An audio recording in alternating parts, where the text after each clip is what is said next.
Hello friends, welcome back to my channel. I hope you all are good.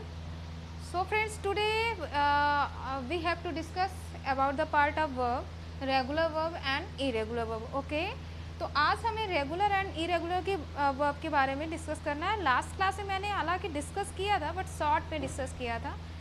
और अब हमें क्या करना है कि एक एक पार्ट को, जो कि वर्ब के अलग अलग पार्ट हैं, उनको डेली बेस पे उनको अलग अलग अच्छे से एक्सप्लेन करना है, जिससे आपकी सारी कन्फ्यूज़न दूर हो जाए. ठीक है. तो फर्स्ट ऑफ ऑल, अगर आपने लास्ट क्लास नहीं देखा है वर्ब की, तो go back and watch that class so that you can understand this topic clearly. Okay. तो आपको सबसे पहले वर्ब की फर्स्ट क्लास देखना है, क्योंकि अगर आप वो वाली क्लास नहीं देखोगे ना तो फिर यहाँ पे आपको कन्फ्यूज़न ही रहेगा. तो आपको सबसे पहले जा कर के वर्ब की फर्स्ट क्लास देखनी है. ठीक है. और आपको वहाँ पे ये नहीं परेशान होना है कि वर्ब उस क्लास में ही बस फिनिश हो गया. उसके जो भी पार्ट हैं, जैसे मैंने बताया था वो transitive verb and helping verb, modal verb. अब इसके बाद जो नेक्स्ट क्लास होगी वो मॉडल वर्ब की ही होगी. तो आपको पहले बस उसको देखना है कि वर्ब क्या है और उसके कौन कौन से पार्ट हैं. ठीक है. और उसमें शॉर्टली में आपको समझ लेना है. उसके बाद अलग अलग जो क्लासेस होंगी वो आपको फिर देखना है. ठीक है. तो चलिए आ जाइए, देखते हैं कि ये रेगुलर वर्ब क्या है एंड इरेगुलर वर्ब क्या है. ठीक है. तो मैंने बताया था कि रेगुलर वर्ब क्या होते हैं, means second and third form end in ED. That means जिस वर्ब की सेकेंड और थर्ड फॉर्म ईडी से इंड होती है, समाप्त होती है. कौन सी? जिस वर्ब की second and third form ED से समाप्त होती है वो हमारे रेगुलर वर्ब में आते हैं. जैसे मैंने बोला लुक, तो लुक की क्या हो गया? लुक्ड. फिर सेकेंड फॉर्म हो गई, थर्ड फॉर्म हो गया लुक्ड. तो इसकी सेकेंड एंड थर्ड फॉर्म दोनों सेम है ना, लुक्ड. तो जिसकी सेकेंड और थर्ड फॉर्म सेम रहती है और जिसमें लास्ट में ईडी लगा है, तो वो हमारे रेगुलर वर्ब में आते हैं. और ऐसे ही इरेगुलर वर्ब क्या होता है? उसकी क्या होती है? Second and third form are different. इसमें इरेगुलर जस्ट उसका उल्टा हो गया, जिसकी सेकेंड एंड थर्ड फॉर्म क्या होगी? डिफरेंट होगी, है ना. जिसकी second and third form different होगी वो होगा इरेगुलर वर्ब.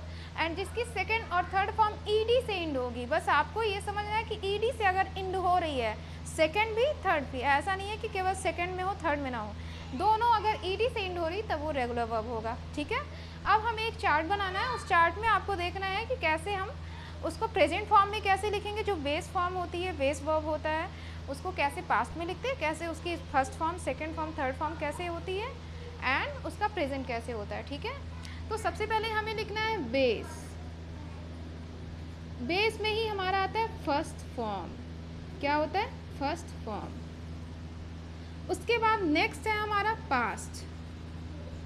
पास्ट होता है second form of the verb. Okay. फिर है पास्ट पार्टिसिपल.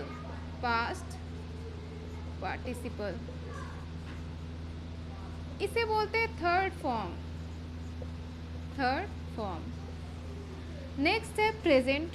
आप उस वर्ब को प्रेजेंट में कैसे करते हो? प्रेजेंट जिसका सिंगुलर एंड प्लूरल होता है, और सिंगुलर में आप एस या ई एस लगाते हो. आपको मैंने नंबर्स में बताया कहाँ पे एस लगेगा, कहाँ पे ई एस लगेगा, ये तो आप जान चुके होंगे. और अगर सिंगुलर वर्ब होगा तभी आपको एस या ई एस लगाना है. ये प्रेजेंट टेंस में करना है. ठीक है. प्रेजेंट टेंस में ऐसे होता है वर्ब. उसके बाद होगा प्रेजेंट पार्टिसिपल, जिसमें आईएनजी जोड़ देते हैं. प्रेजेंट पार्टिसिपल जिसमें आपको क्या करना है? आईएनजी जोड़ देना है. प्रेजेंट पार्टिसिपल में क्या होता है? आईएनजी जोड़ देता है. जो हम प्रेजेंट कंटिन्यूअस, पास्ट कंटिन्यूअस में इसी तरह से तो बनाते हैं आईएनजी जोड़ करके. तो अब base, past participle, present and present participle. अब जैसे कोई मैंने वर्ब लिया, सबसे पहले तो मैं वही वर्ब ले रही हूँ जैसे मैंने ऑक्सिलरी वर्ब का बताया था कि दो टाइप के होते हैं. एक होता है प्राइमरी वर्ब और एक होता है मॉडल वर्ब, है ना. ये मैंने लास्ट क्लास में बताया था. तो आप मैं यहाँ पे प्राइमरी वर्ब को लेकर के पहले बताऊँगी कि उसको आप पास्ट में first second and third form में कैसे कर सकते हैं। तो गाइस मैंने बताया था कि जो प्राइमरी वर्ब होते हैं देयर आर 3 प्राइमरी वर्ब। कौन कौन से? Be have and do. ये हमारे 3 क्या है? प्राइमरी वर्ब हैं। कौन कौन से? सबसे पहले डू, फिर क्या है? हैव, फिर बी। ये हमारे क्या है? 3 प्राइमरी वर्ब हैं। ठीक है, कौन कौन से हैं? 3 प्राइमरी वर्ब। इससे ये हेल्पिंग वर्ब भी होते हैं, है ना। तो ये हमारे क्या है? प्राइमरी वर्ब है। लिंकिंग वर्ब का भी काम करते हैं। मैं लिंकिंग वर्ब भी आपको अलग से डिस्कस करूँगी। यहाँ पे आप पहले इस चार्ट को समझिए। तो डू जो है, डू की पास्ट फॉर्म सेकेंड फॉर्म क्या होती है? Did. Second form did. Past participle means third form क्या होगी? डन। ओके, अब इसको अगर प्रेजेंट टेंस में लिखना है, मैं सिंपल की बात कर रही हूँ, सिंगुलर की। सिंगुलर में आप ES एस या ES लगाओगे, तो मैं यहाँ पे सिंगुलर की ही बात कर रही हूँ। तो यहाँ पे हो जाएगा डज। क्या हो जाएगा? डज।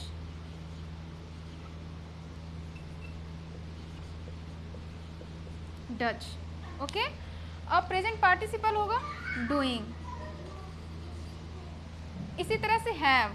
आपको ये समझना है कि हैव जो है वो बेस फॉर्म होता है। ओके, ये हैव बेस फॉर्म है, ना कि प्लूरल है। ठीक है, प्लूरल के साथ यूज़ करते हैं, बट यहाँ पे ये बेस फॉर्म ही है, तो आपको ये समझना है। और इसका अगर पास्ट में यूज़ करते हैं तो क्या होता है? हैड। इसका थर्ड फॉर्म क्या होगा? हैड। ठीक है, इसका प्रेजेंट फॉर्म क्या होगा? हैज़। प्रेजेंट पार्टिसिपल क्या होगा? हैविंग। तो आपको ये ध्यान देना है, मतलब ये जो पास्ट फॉर्म में हम डिड यूज़ करते थे, तो ये नहीं पता होगा कि ये डिड आता कहाँ से है। जो पास्ट इंडिफिनिट में, मैं टेंस में उसको डिस्कस करूँगी, बट यहाँ पे मैं जो पास्ट इंडिफिनिट में जो हम वो करते हैं, डिड यूज़ करते हैं, सेकंड फॉर्म डिड यूज़, है ना। तो वो डिड आता कहाँ से? वो डू का ही पास्ट फॉर्म है, डिड। ओके, ये जो डू है, डू डज जो हमारा होता है प्रेजेंट इंडिफिनिट में, तो डू का ही पास्ट फॉर्म है डिड, और उसकी थर्ड फॉर्म होती है डन, और उसका प्रेजेंट फॉर्म क्या होता है जिसमें एस या ES लगाते हैं, वो है does and present participle doing. इसी तरह से हैव का हो गया पास्ट हैड, इसका थर्ड फॉर्म भी हैड ही होता है, और इसका प्रेजेंट फॉर्म है, प्रेजेंट फॉर्म जो सिंपल के साथ हम लोग हैज़ लगाते हैं, सिंगुलर के साथ, है ना, सिंगुलर के साथ हैज़ लगाते हैं। ठीक है, तो वो हैज़ है, और इसका प्रेजेंट पार्टिसिपल क्या होगा? हैविंग। हैजिंग नहीं करना है, हैविंग, क्योंकि हैविंग ही बेस फॉर्म है ना। बेस वर्ब क्या है? हैव है। अब देखना है हमें बी। तो बी जो होता है, बी का पास्ट फॉर्म क्या होता है? वाज और व। ये हमारी क्या है? बी की पास्ट फॉर्म है। ओके, तो और इसका अगर हमें यहाँ पे बनाना है पास्ट पार्टिसिपल में, जो कि थर्ड फॉर्म होगी, तो इसमें करना है बीन। ठीक है, इसका प्रेजेंट फॉर्म में क्या बनाना है? Is, am, are. ये आपको ध्यान देना है कि ये जो बी है, ये इसी का बी वाज वर्ब बनता है, और इसी का थर्ड फॉर्म बीन बनता है, इसी का present form is, am, are बनता है, और इसी का हम क्या करते हैं? ING जोड़ देते हैं बी में, वो क्या हो जाएगा? बीइंग। तो ये हमारा क्या है? ये हमारे 3 क्या है? प्राइमरी वर्ब है ना। कौन से वर्ब है? प्राइमरी वर्ब, जिसे आप पास्ट में इस तरह से यूज़ कर सकते हो। इसका थर्ड फॉर्म ये होगा, और ये प्रेजेंट होगा, और ये प्रेजेंट पार्टिसिपल होगा। तो ये आपको समझना है कि जो वाज वर्ब है वो बी से ही आता है, बी का ही पास्ट होता है वाज वर्ब, और इसका थर्ड फॉर्म होगा बीन, और इसका प्रेजेंट फॉर्म होगा इज, एम, आर। अब इज कहाँ लगाते हैं, एम कहाँ लगाते हैं, आर कहाँ लगाते हैं, वो तो आपको टेंस में पता चलेगा। तो ये इज, एम, आर इसकी प्रेजेंट फॉर्म है, एंड इसका जो प्रेजेंट पार्टिसिपल होगा वो बन जाएगा बीइंग। ठीक है, तो अब आपको क्या देखना है? जैसे मैं यहाँ पे और दे देती हूँ, मैंने यहाँ पे लिख दिया लुक। तो लुक का पास्ट फॉर्म क्या बनता है? लुक्ड। इसका पास्ट पार्टिसिपल लुक्ड। इसका प्रेजेंट क्या बनेगा? लुक्स। एंड प्रेजेंट पार्टिसिपल क्या बनेगा? लुकिंग। तो आपको फ्रेंड्स यहाँ पे क्या समझ में आया? मैंने यहाँ पे बताया था, यहाँ पे रेगुलर वर्ब में मैंने बताया कि जो ED अगर लग जाए सेकंड में भी और थर्ड में भी, कोई भी ऐसा बेस है, बेस फॉर्म है, बेस वर्ब है, जिसकी सेकंड फॉर्म में ED लग जाए, क्या लग जाए? ED, एंड थर्ड फॉर्म में भी ED, दोनों सेम हो, तो वो हमारे हो जाते हैं रेगुलर वर्ब। तो आपके अकॉर्डिंग ये क्या होगा? ये होगा रेगुलर वर्ब। कौन सा वर्ब? रेगुलर वर्ब, क्योंकि ये दोनों फॉर्म इसकी सेम है। आपको यहीं से यहीं से देख करके आपको पता चल जाएगा कौन सा रेगुलर है कौन सा इरेगुलर है। इसको नहीं, सिर्फ इन दोनों को देख करके समझना है। अब और देख लेते हैं, जैसे मैंने लिख दिया यहाँ पे,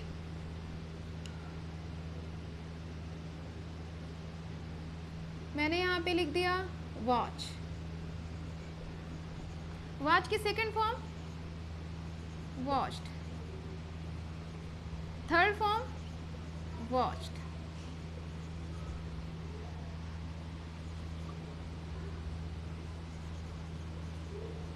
वॉचेस,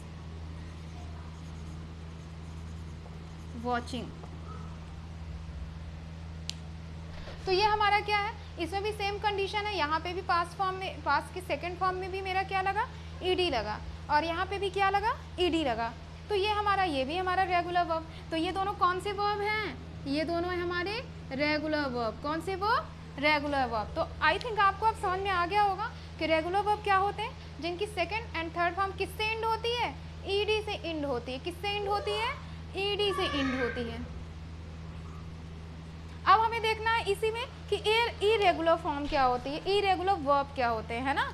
तो मैं यहाँ पे जैसे लिख दूँ, मैं यहाँ पे लिख दूँ go, second form went, third form gone, present form goes, और अब प्रेजेंट पार्टिसिपल क्या होगा, गोइंग।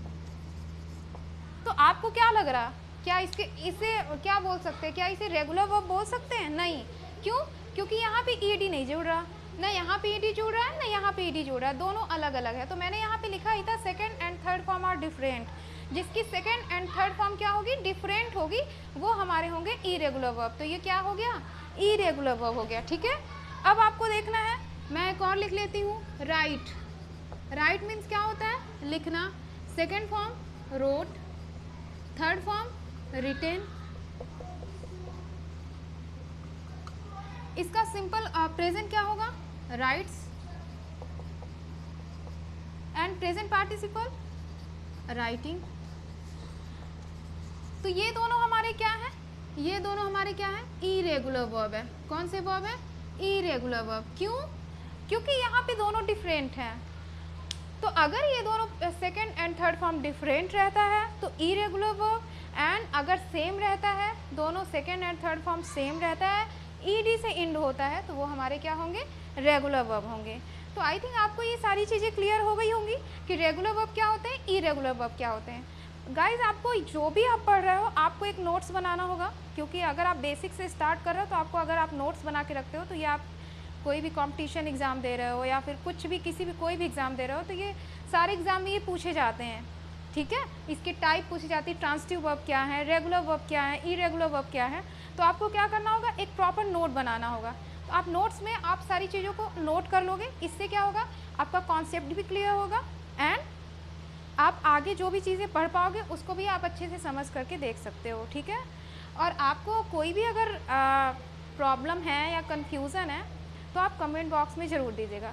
इसके बाद हमारी जो क्लास होगी वो मॉडल वर्ब की होगी, तो वो ज़रूर देखिएगा, क्योंकि modal verb is very important in the verb.